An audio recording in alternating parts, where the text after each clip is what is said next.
Hello, everyone, and welcome to episode 19 of Inside the Club, a Utah Mammoth podcast by the Salt Lake Tribune. I'm Belle Fraser, your host, and we have another special summer guest today, NHL Network's Hradek. thank you so much for being here. You kind of do everything around the NHL, around World Juniors, so I'll let you give a little bit of an intro, but really appreciate you coming on today. Thank you, Belle. It's a pleasure to be with you.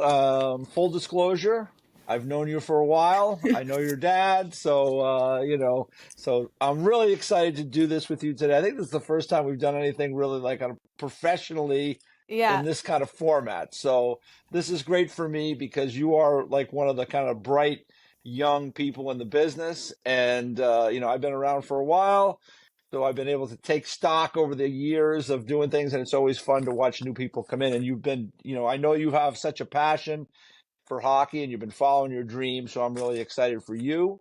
Thank As you. for me, I mean, you're right. I do just about everything. I've been calling games. I've been doing studio shows, you name it. I've done it over my career. I've done print. I've done television. So I've been very, very, very fortunate. And, we're just trying to keep it rolling as long as we can, Belle. That's about all I can do.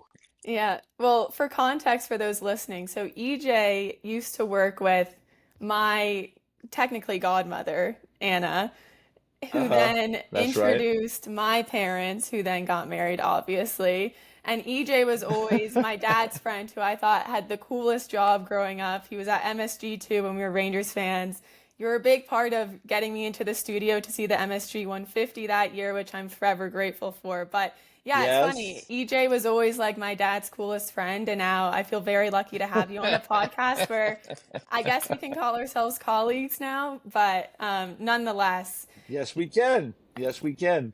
Well, I've made it. I'm colleagues with EJ. That's amazing. EJ, we were talking before recording, but you're just coming off the Stanley Cup final. You were doing the international broadcast with Kevin Weeks for NHL Network. What was that like? Florida goes back to back. Just what was your experience calling those games?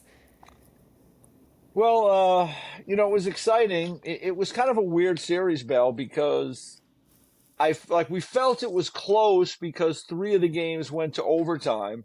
Mm-hmm. But in the end, in the last 2 games in particular, like Florida really was the better team. And, they had the lead for most of the series, and that was a big problem for the Oilers. They were just chasing the game constantly, and they could never settle in to play, a defensive type game to protect a lead and to play with the lead and to be able to play the type of game they want to play. They were just chasing the game constantly in that series. And, it was a rematch, which is rare to begin with. We don't have too many Stanley Cup final rematches. Mm-hmm. And I think we looked at it in the context of last year. But in the world we live in, where players move off teams all the time, these teams weren't the same and as they were last year. Obviously, there were a lot of core pieces that were the same.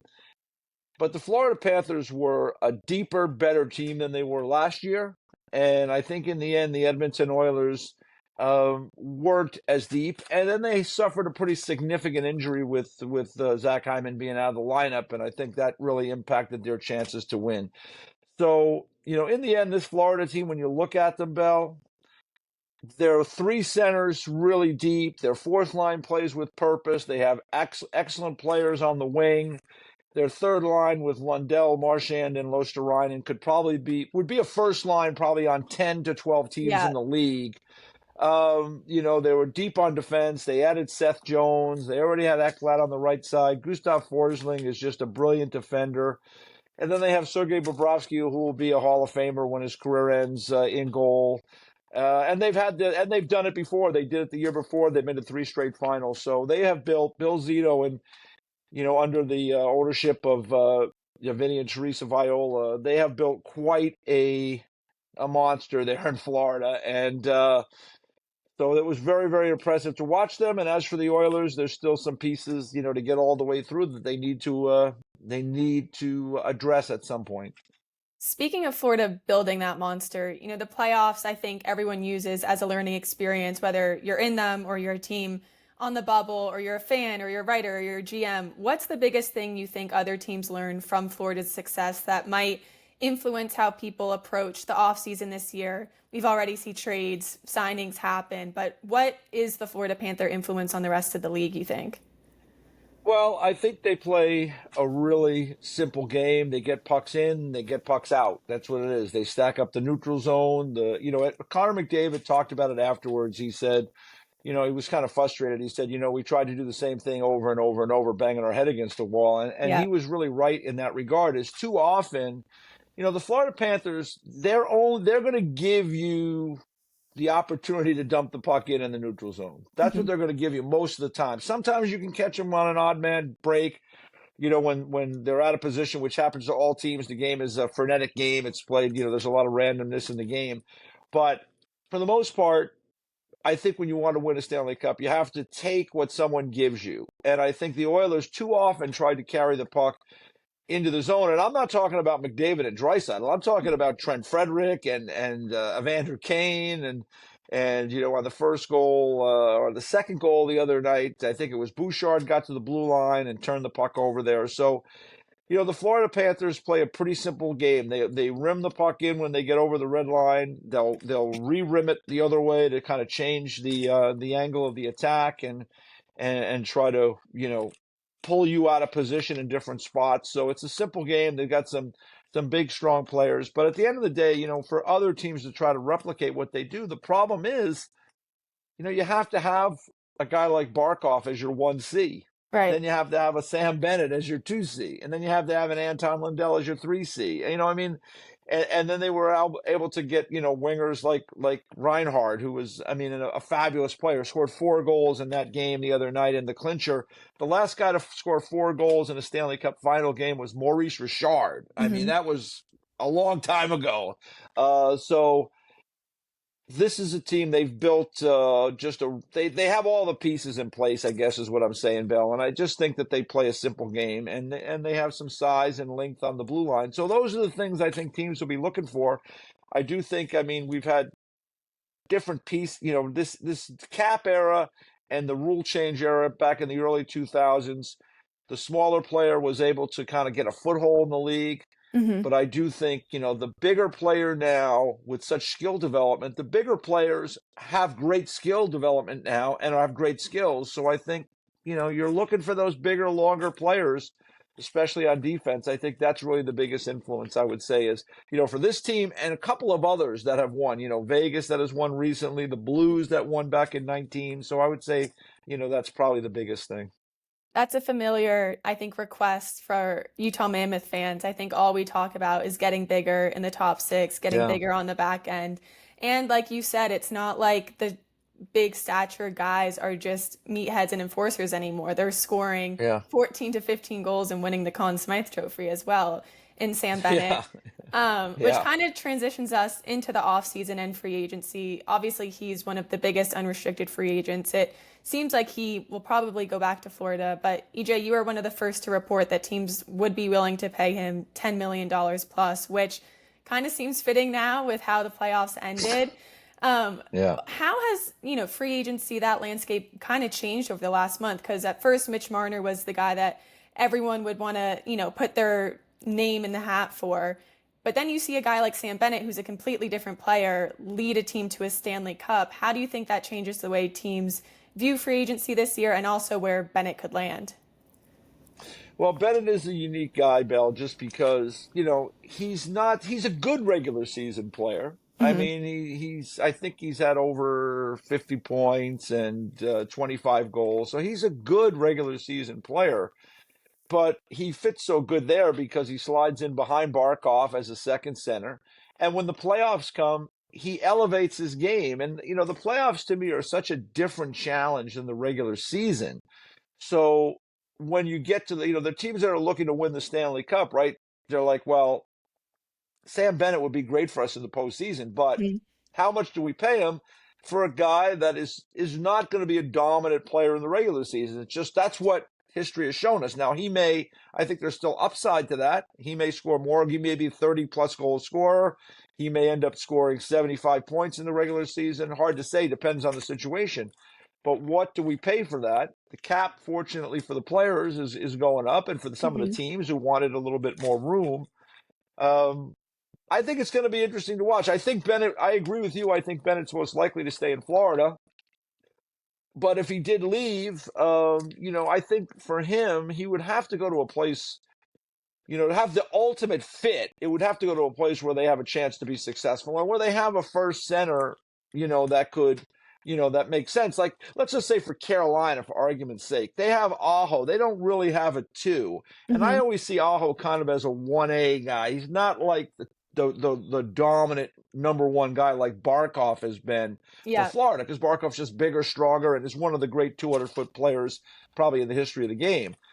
But that would be a spot where, like, if Carolina wanted to pay him and if he wanted to go there, it would be a really good fit because they have a real need for a second center. And that's a team that's been good, but hasn't been able to get over the hump in the playoffs. But, again, that's just one example. Winnipeg would be another place where they have Scheifele. They don't really have that really, like, Sam Bennett coming in there as a number two center would be a terrific fit for them. But I just don't, I just seems like it makes the most sense for him to stay in Florida. The negatives are that, you sign a long-term deal. The guy's 29 now. You're going to have some years on the back end that are going to be tough. The way he plays, he has had injuries, Belle. I was going to say, just throw him on LTIR at the end of the contract, right? Well, there'll be challenges. I mean, in terms of anytime you sign a long-term contract with guys that are into their late 20s, that there's going to be years on there that you're going to have to deal with at some point that are not. You're most likely. There's the odd occasion where it works out, but most likely there's going to be challenges. I mean, it's funny, Sergei Bobrovsky, now he's a goalie. That's different, and goalies can extend their career longer. Like, earlier in that contract, people talked about what a bad contract it was. And now he's won back-to-back Stanley Cups and been to the final 3 years in a row.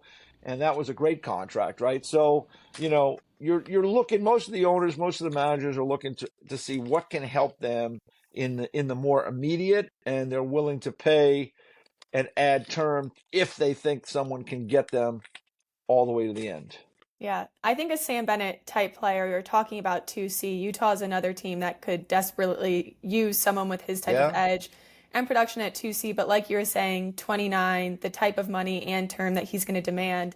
I don't know if Bill Armstrong wants to tie all of that up into one player who, like you said, during the regular season might not be your number one driver, when he also isn't surrounded by the Florida Panthers. I think they've been really lucky too, where it seems anyone they acquire, no matter how they were doing at their previous team, comes to Florida and suddenly has, a career year, a career playoff. So it is interesting I doubt he leaves, but if he does, what not only a change of scenery, but a change of teammates does to his game and to his value.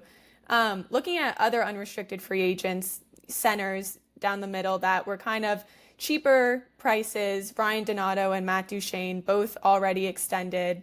Ryan Donato has $16 million 4-year contract with the Chicago Blackhawks. Duchene got a 4-year contract, $18 million. AAV is $4.5 million with the Dallas Stars.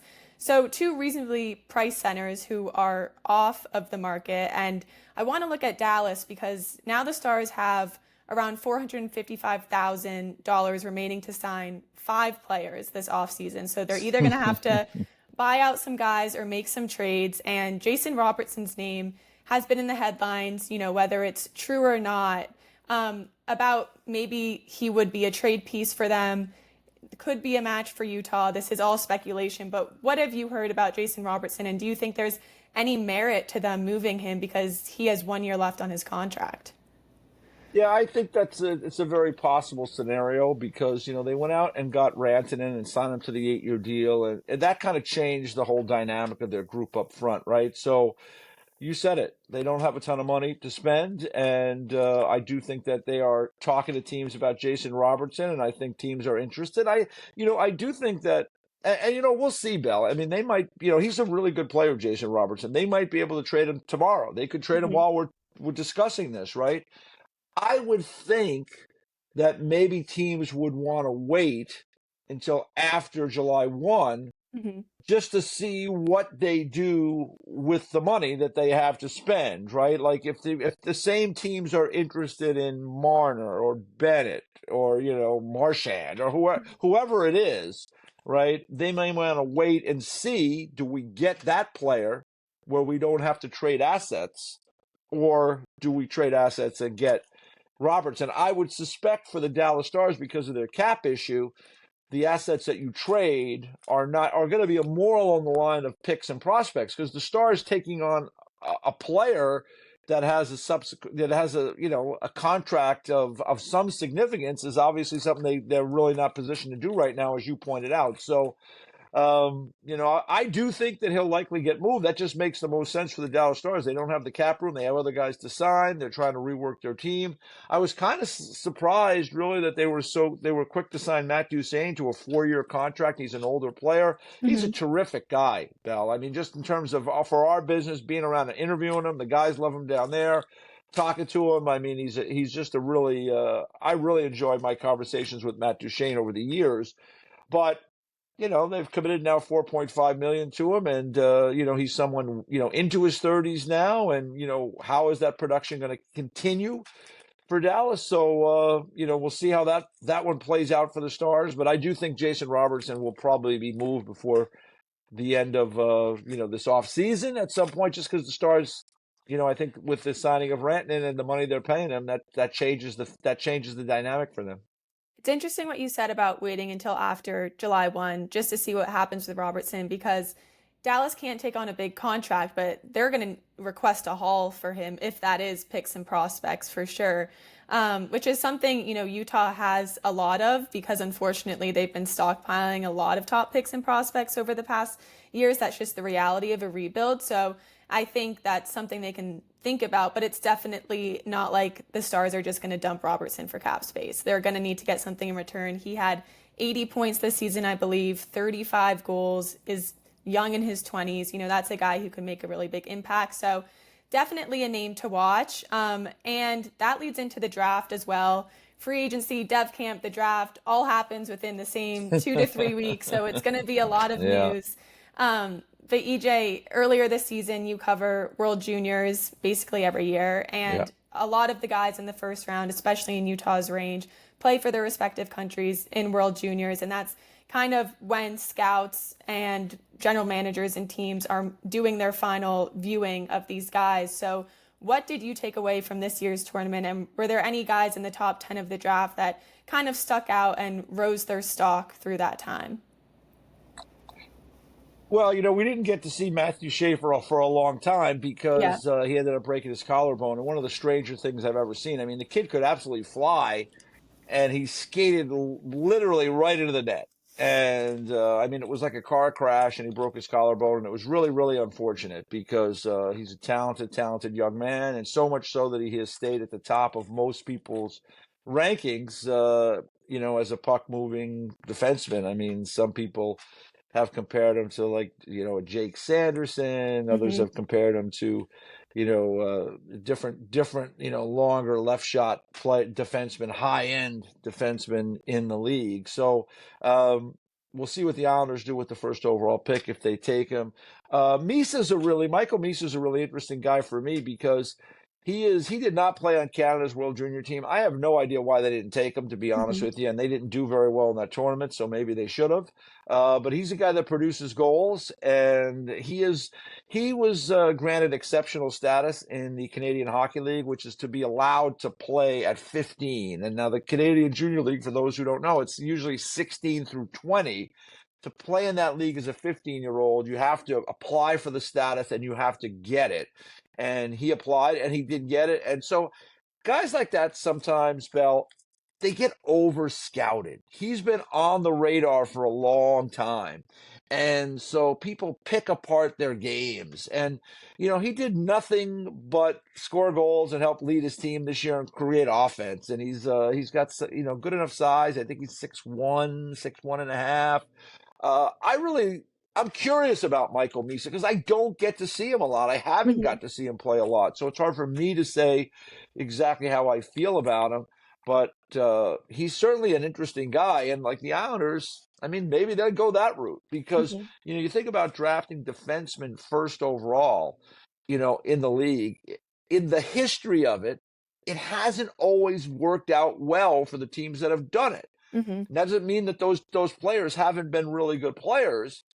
It just means that we haven't seen, I think the last, Norris winner that was drafted with the first overall pick was Dennis Potvin. And that was a Wow. long time ago. That was in the Yeah. early 70s. Now, it doesn't mean like Rasmus Dahlin in Buffalo is a really good player. Hmm. Owen Power still has some upside there in Buffalo. We'll see where he goes. He's a very young player still. Eric Johnson was drafted first overall by the Blues, ended up having a long career in Colorado, was still kind of, I'm not sure if he's decided to retire at this point, but I mean, Hmm. he won a Stanley Cup. He was a good player for a long time, but sometimes when you look back, those guys, that defensemen that drafted first overall, some of the players drafted subsequently aren't as good. Now, on the flip side, Tampa Bay Lightning drafted Victor Hedman second overall after the Islanders took That Tavares. worked out. You could make the argument that maybe the Islanders should have taken Hedman. So, Yeah. we'll see how it plays out. But like Meese is a very interesting player to me. I think James Hagens is someone that's U.S. born kid that is from Long Island. There's a lot of push here in this area about, hey, he's an Islander Hmm. fan growing up. The Islanders should take him. It doesn't really work that way. I'm sure there's a lot of young Islander fans that would love to play for the Islanders. We'll see how that plays out. I mean, maybe the Islanders drop back a few spots, make a Hmm. trade for someone, and get a pick where they could acquire him if they like him. I think he's a talented young player, or maybe a little bit along the lines of guys you have there, like Clayton Keller Yeah. in Arizona, or in Utah, or Logan Cooley. So, you know, we'll see how it plays out. But those are the guys that are at the top, and then there's some interesting guys. I think Roger McQueen is a big 6'5" centerman that's had some injury issues. Where does he fall, in that top group of players? So it'd be very interesting, to watch and to see where that plays out. One other quick thing, Bell, because we were talking about Robertson and talking about, Utah and what they might do. I'm sure you've heard this too, because it's kind of one of those things that's been out there, but the ownership group is really looking to make a splash and looking to Yeah. spend some money. So I think they will try to be a player for the Mariners and the Bennetts. The question will be, will those players be interested in coming to Utah? Because it's one thing to be willing to pay a lot of money to get guys. It's another Hmm. thing to have those guys agree to come there. And that will be the challenge, in free agency, is if they do want to do that, if indeed those reports are true, which I think they are, will they be able to get those guys to make the decision to come and really, make a commitment to be with the Utah team? And I think the team is super aware of that. And that's another reason why they haven't Yeah. closed the door on trading the number 4 pick as well. Because I did a story on this, but a lot of the way the Utah Jazz of the NBA have gotten their big players is through trades and through the draft because they Yeah. know free agency isn't as easy. So Bill Armstrong has constantly said, we are looking at every option. We could trade up, we could trade back. And you were kind of talking about the draft order, where what it looks like now could be completely different on draft day if people Yeah. decide to make deals. And if we look a year ago, EJ, you were the guy who sat down with Bill Armstrong after they drafted Tej, after they traded for Sergachev, and he said, I woke up and I decided to shock the world, or something like that. And you kind of got his first reaction to everything Utah did at their first draft. But knowing Bill Armstrong and covering him with the Arizona Coyotes before, do you see the Mammoth as kind of a wild card, not only in the draft, but what they could do beyond the pick? Yeah, I think so, because they have, to your point, Bell, and you've seen it up close this year. They have stockpiled some really good young players, and they have some young players in their system, right? Simashev was somebody they just Yeah. signed. Boot they signed. Aginla is someone that's coming down the road. They've got other good young players in their minor league system. Some of them are playing already in the National Hockey League and playing very well. So they have options to do things. And, it's a different scene. When Bill Armstrong was in Arizona, they didn't have the resources. It was a different circumstance. So you're not going to get free agents. So really the thing to do is just try to draft and develop and stockpile young players. Now you move to Utah. You've had a full season there. The ownership is different. They have resources to do things. They want to do things. They want to make more of a splash and build the team up that way. And so, I think that he is in a different position for sure than he Hmm. was, a couple of years ago. I do think, like, it's interesting. Anaheim is in a similar boat in that they have a lot of good young players. They've been rebuilding. They just traded for Chris Kreider. Yeah. And, some people will say, well, Kreider, he's at the back end of his career. they have young players. Why would they do that, right? And take on the last 2 years of his contract. But there's no guarantee you're going to get free agents to come to these places. Mm-hmm. So to your point about the Utah Jazz trading, right? Like Anaheim's penalty power play was terrible. Their special teams were terrible. Chris Kreider is very good on the power play, and he actually can kill penalties as well. A player like that becomes available. Maybe they can't get him in free agency. Mm-hmm. So they make a trade to get a player to acquire a guy. They have his rights. They know he'll be there. Anaheim, like Utah, will be a player in the marketplace. But can they get guys to come there? So that's the thing. So, for me, like you mentioned, Jason Robertson, if that's someone that's high on their list of players they would like to add or think that can help their team, I mean, trading for him would be an easier path than trying to sign him as a free agent when you're dealing with 31 other clubs that are maybe, trying to get the same player. The problem in the case of Robertson is he's got a year left. You got to make sure you can re-sign him because to trade assets to get him and have him leave is not ideal either. Yeah. On the flip side of that, too, it's almost nice that he only has 1 year because we've seen Bill Armstrong, trade for Ole, very different circumstances, but trade for Ole Mata partially because he only had 1 year left on his contract. So they were off the hook if it didn't work out, but it was kind of a trial season and it's a 3-year extension after that. So with Robertson, the contract, the AAV, there's no argument there or negotiations there with management. You know what you're getting, how it'll affect the cap, and then you kind of deal with it a year later. But it is, what's the line? Is that good for an organization or is it bad? Because like you said, the re-signing aspect. Lastly for you, EJ, just for time, you're obviously on the national stage, national view. What has been the impression the Utah Mammoth has made to the league, to, NHL Network in their first season as someone who's watching it from outside of Utah? Because locally, people love the team. They're excited to have it here. But what's kind of the impression you get on a broader view? Well, I think that, the ownership group there has saved that franchise because it could not move forward in Arizona. They just did not have the facilities. They didn't have the financial muscle to make it happen. And the fact that, they were able to come in and purchase the team in that circumstance and in such a short period of time, turn it around and have the kind of season they had where, I was reading your reports, Belle. I mean, they were selling jerseys and selling, concessions and doing and they were having it was a great season for that, on such a short notice for that team. Yeah. I mean, so, I think that the league is really, really fortunate to have found, people to come in there and, to purchase the team and to bring it to a place which is really exciting. I mean, when you look at the big map of the National Hockey League, I mean, that's an area that, there's a hole in the map there. And to put a franchise there is, I think, terrific. So it's interesting times because I've always been of the mind, really, Belle, there's too many teams because the talent gets spread out, right? But, there's only going to be more teams in this league. I mean, that's just the way it is. I mean, they're talking about maybe getting to 34, and if they get to 34, maybe they'll get to 36 because, you still want to have like even numbers for all this. And I do think there could be a team down in Arizona again if they could ever get their act together with ownership and get a building done. I know they're talking about one in Atlanta. There's other places. But I think, the league has got to be thrilled that this has worked out the way it has in Utah. And, it's been fun to watch from the outside. They do have a lot of really good young players. I'll be curious to see what happens at the draft and what happens is, to your point, in free agency. I do think ownership wants to spend. It's an interesting place to set up shop for a player. I'll be curious of how they can make their pitch and make their sale to guys and if they can, get some of those guys to come there. So these next several weeks are going to be really, really fascinating, I think, for everybody in the league. But it's been quite impressive from a national standpoint to see, what they've been able to do there because I've been covering this game a long time. I've seen different things happen in different cities. And these days, it takes quite a bit to own a professional sports team and a team in this league.